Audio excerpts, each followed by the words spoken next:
I know in your day job, you are a film editor of documentaries mostly, but I'm curious, that's a creative process as well. So, how was it to sit down and write a novel compared to working on films? They are very similar, actually. Before I decided that I would try to do the indie publishing way, I was actually, querying this work.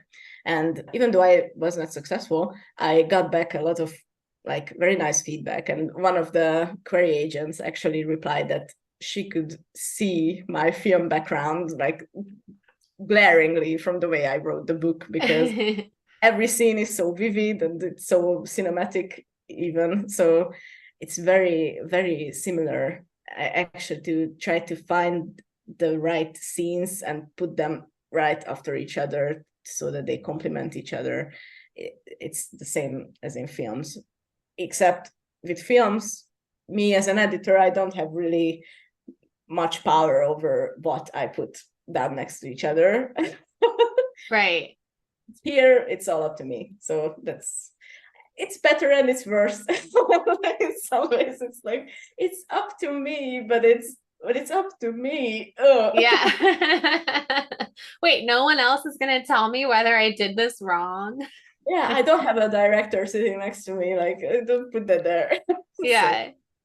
Yeah, that's interesting because I think of films as being very collaborative, and then writing novels is pretty uncollaborative. It's very uh, much a solo project. yeah, it's solitary. It's like in films we work so many people work on the same, even in documentaries which are a lot smaller than big Hollywood films and stuff like that. Not in Hungary, not Hollywood films, but like big Hungarian, fiction films.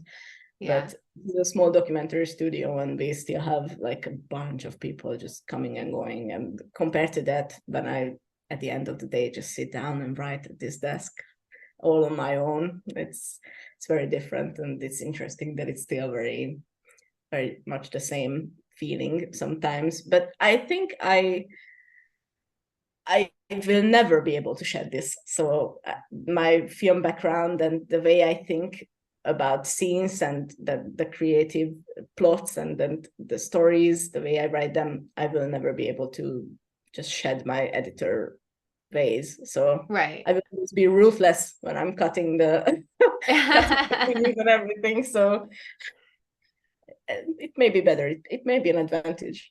Yeah. Well, so did you find that you wrote a lot that then you ended up cutting? For my second novel, yes.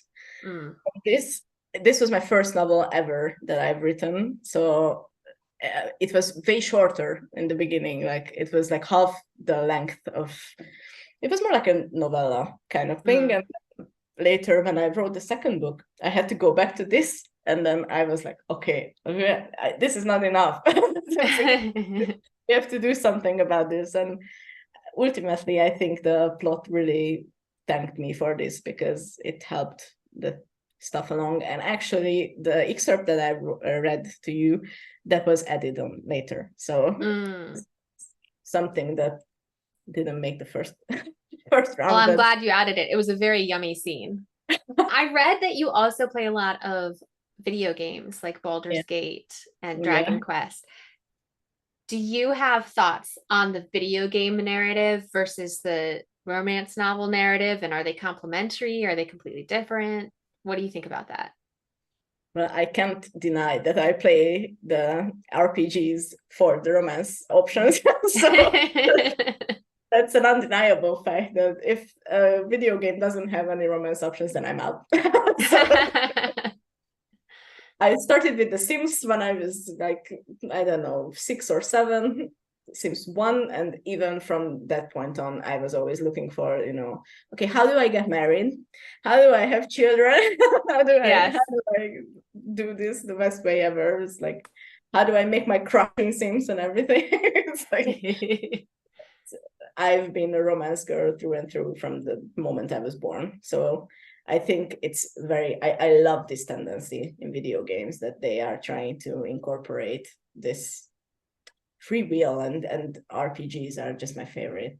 It's Yeah. like Dragon Age and Baldur's Gate. I could play it over and over again and just see the way that your choices make a difference and everything. And it's just, I can't get very immersed in a game unless it has this element, because Mm. I need to feel like I am making the choices much the same way as in writing, actually. So it's all up to me, and that's the best way. I mean, it's nice. It's like when I'm playing something that is not an RPG, is not where I create my own character and make my own choices. It's like reading someone else's book.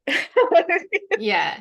It's I can enjoy that, and I enjoy them immensely, seeing what someone else comes up with and their stories that they want to tell. But ultimately, I feel so free when I get to create my own stories and based on my own decisions and my own taste. So Yeah. there's absolutely an overlap there. So that was Yeah. nice that you spotted that. Well, my husband plays video games. I don't play too many, but I did play Baldur's Gate with him for a little bit. And then I wasn't going to play it as often as he wanted. So he started his own game of it and started playing with his own characters. And I was like, well, did these two get together in your version? And he was like, I don't know. I skipped the romance part of it. And I was like, how could you skip the romance part of it? That was the most interesting thing that happened. Yeah. Yeah, especially with all the freedom in it, like there is, no the sexuality, the gender roles, nothing matters, and it's so nice. It's so Yeah. free. You can just go and roam free.